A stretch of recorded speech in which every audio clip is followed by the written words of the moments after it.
Firman Tuhan diambil dari hari ini tanggal 14 1 Samuel 6 ayat 13 hingga 21. Demikian firman Tuhan. Orang-orang Bet-Semes sedang menuai gandum di lembah. Ketika mereka mengangkat muka, maka tampaklah kepada mereka tabut itu. Lalu bersukacitalah mereka melihatnya. Karena itu sampai ke ladang Yosua, kereta itu sampai ke ladang Yosua, orang Bet-Semes itu, dan berhenti di sana. Di sana ada satu batu besar. Mereka membelah kayu kereta itu dan mereka mempersembahkan lembu-lembu sebagai korban bakaran kepada Tuhan. Orang-orang suku Lewi menurunkan tabut Tuhan dengan peti yang ada di sebelahnya, yang di dalamnya ada benda-benda emas itu, lalu menaruhnya di atas batu besar itu. Dan pada hari itu orang-orang Bet-Semes mempersembahkan korban bakaran dan korban sembelihan kepada Tuhan. Ketika kelima raja kota orang Filistin melihat hal itu, pulanglah mereka ke Ekron pada hari itu juga. Itulah benjol-benjol emas yang dibayar orang Filistin kepada Tuhan sebagai tebusan salah. Dari Asdod 1, dari Gaza 1, dari Askelon 1, dari Gad 1, dari Ekron 1. Lagi tikus-tikus emas menurut jumlah segala kota orang Filistin kepunyaan kelima raja kota itu, baik kota-kota yang berkubu maupun dusun-dusun sekitarnya, dan batu besar yang di atasnya diletakkan mereka tabut Tuhan di ladang Yosua. Orang Bet-Semes itu adalah saksi sampai hari ini, dan ia membunuh beberapa orang Bet-Semes karena mereka melihat ke dalam tabut Tuhan. Ia membunuh 70 orang dari rakyat itu. Rakyat itu berkabung karena Tuhan telah menghajar mereka dengan dahsyatnya. Dan orang-orang Bet-Semes berkata, siapakah yang tahan berdiri di hadapan Tuhan Allah yang kudus ini? Kepada siapakah ia akan berangkat meninggalkan kita? Lalu mereka mengirim utusan kepada penduduk Kiryat Yearim dengan pesan, orang Filistin telah mengembalikan tabut Tuhan, datanglah dan angkutlah itu kepadamu. Lalu orang-orang Kiryat Yearim datang, mereka mengangkut tabut Tuhan itu dan membawanya ke dalam rumah Abinadab yang di atas bukit, dan Eliezer anaknya mereka kuduskan untuk menjaga tabut Tuhan itu. Sampai di sini. Ya, jadi ini perikop yang berbicara proses perjalanan tabut perjanjian, tabut Tuhan yang tadinya berada di tanah orang Filistin, ya, yang berada di Asdod, Gaza, Askelon, Gad, dan Ekron. Dan tabut Tuhan ini menimbulkan petaka besar bagi orang Filistin, dan kemudian berpindah ke, dibawalah itu dari Ekron tadi ke Bet-Semes. Nah, Bet-Semes ini sudah orang Israel, bukan orang Filistin lagi, orang Israel, Bet-Semes. Tapi di Bet-Semes pun ada 70 orang yang meninggal. Dan kemudian tabut Tuhan ini dipindahkan, yaitu ke rumah Abinadab dan Eliezer. Mereka kuduskan untuk menjaga tabut Tuhan itu. Nah, tentu ini jadi renungan juga ya, bahwa ketika Tuhan berada di antara orang-orang tidak percaya, ada kesulitan petaka besar. Tapi ketika tabut Tuhan juga berada di orang Israel, orang Bet Semes juga terjadi petaka, dan kemudian berada di orang Israel yang namanya Eliezer. Dan di situ tabut Tuhan itu berdiam. Nah, ini apa sih maksudnya ini gitu ya.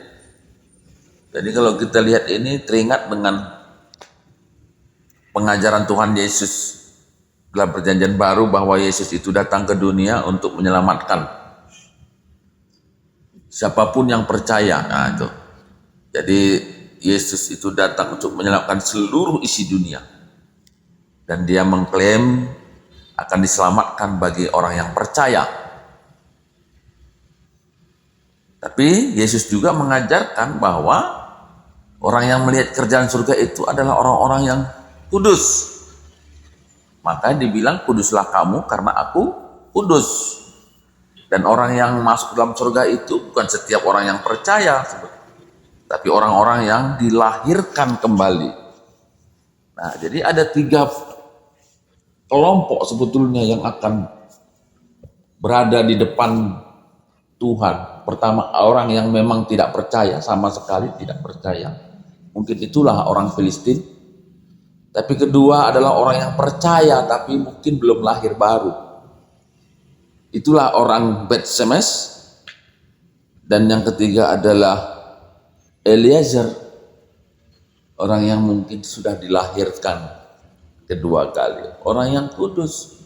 Nah, ini juga jadi renungan bagi kita bahwa percaya saya tidak cukup di dalam Tuhan untuk bisa hadir ke dalam kerajaan surga. Nah, tapi ada satu janji Tuhan. Janji di dalam perjanjian baru bahwa kasih karunia Allah itulah yang menyelamatkan. Dan kasih karunia Allah itu tidak ada batasannya. Oleh karena Alkitab mencatat, di mana ada komunitas dengan kejahatan yang besar, di situ juga akan diberikan kasih karunia yang lebih besar. Sehingga semua kasih karunia itu menjangkau seberapa besar pun dosa manusia. Nah, kalau begitu apa persoalannya? Nah, inilah dia dalam perikop ini. Bahwa kita nanti mungkin akan semua masuk ke dalam kerajaan surga. Ya, karena itu janji Tuhan, nubuatannya, bahwa kasih karunia itu bisa menjangkau semua model keberdosaan Tuhan. Lalu apa yang menjadi alat seleksinya? Manusia itu sendiri. Bagaimana orang-orang Filistin ini tidak mampu untuk hidup bersama dengan tabut Tuhan. Mereka mengalami petaka besar dan dia sepakat untuk memisahkan diri dengan Tuhan. Dengan kata lain, mereka ini akan minta kepada Tuhan, gitu ya, bahwa Tuhan, kami bukan tempat kami di sini. Kami tidak sanggup untuk berdiri di hadapan-Mu. Kami keluarlah. Nah, keluar dia dari surga. Kira-kira gitu. Dan yang kedua, ada orang Kristen yang percaya tapi belum lahir baru. Orang percaya tapi dalam kehidupan tidak mengejar kekudusan. Karena Tuhan bilang, carilah kekudusan sebagaimana Tuhan kudus. Dan kita orang Kristen, ya tentu target kita adalah sebagaimana Kristus. Nah, banyak orang bilang tidak mungkin, bukan soal tidak mungkin, tapi bagaimana kita mengejar karakter Kristus di dalam kehidupan kita. Nah, inilah yang terjadi pada Bet Semes, orang yang Kristen yang mungkin belum kudus atau yang belum lahir baru.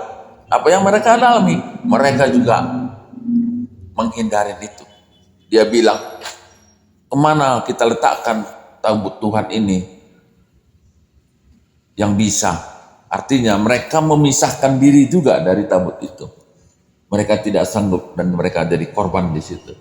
Dan itulah nanti orang Kristen yang mungkin suka ngerumpi, orang Kristen suka cekura, orang Kristen yang suka dengan hoak, orang Kristen yang suka menceritakan kehebatannya, orang Kristen yang suka ya memberikan ocehan-ocehan yang suka didengar orang, sehingga ketika dia berada dalam sorga, dia juga akan keluar, meminta keluar. Tuhan, kurasa aku lebih cocok di seberang sana, karena di sana banyak orang yang suka dengan cerita-cerita dongengku.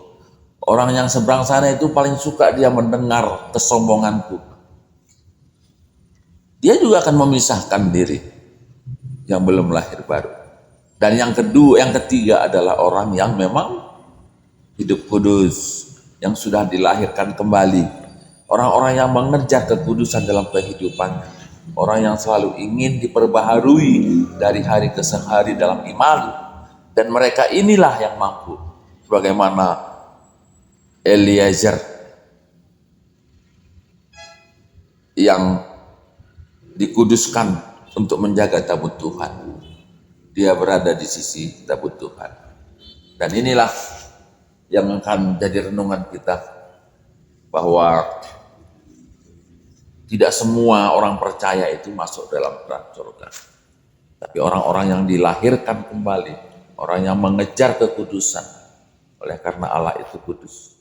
Dan satu prinsip dari karakter Tuhan, bahwa Tuhan itu selalu ingin sebetulnya dan selamanya berada di, bahwa kita itu berada di sisinya. Sebagaimana janji Kristus pun demikian, ketika dia berangkat naik ke sorga, aku mempersiapkan tempat untukmu supaya di mana aku berada, di situ juga kamu berada. Tapi karakter Tuhan yang kudus itu yang akan memisahkan kita dari dia. Jadi karakter kekudusan itu tidak bisa dipungkiri, karena itu karakter Tuhan, dan itulah yang memisahkan Tuhan dengan orang-orang yang tidak mencari kekudusan tadi. Jadi itu sesuatu yang tidak bisa dipungkiri. Walaupun Tuhan ingin sebetulnya untuk selamanya umatnya itu berada di sisinya. Tapi dosa dan ketidakkudusan itulah yang memisahkan. Dan itu yang terjadi dalam dua karakter tadi. Orang yang tidak percaya dan orang yang percaya tapi tidak mengejar kekudusan. Nah, jadi marilah kita orang percaya, hiduplah, lahirlah yang kedua kali, cari kekudusan. Berupayalah untuk hidup benar. Karena sebagaimana yang selalu saya bilang, bukan kekuatan kita yang menentukan kehadiran kita di surga, tapi kemauan kita lah yang membawa kita berada di kerajaan surga. Ketuaan kalau semakin kata di patah, jangan simakaikan istana pas keluar. Haleluya. Amin.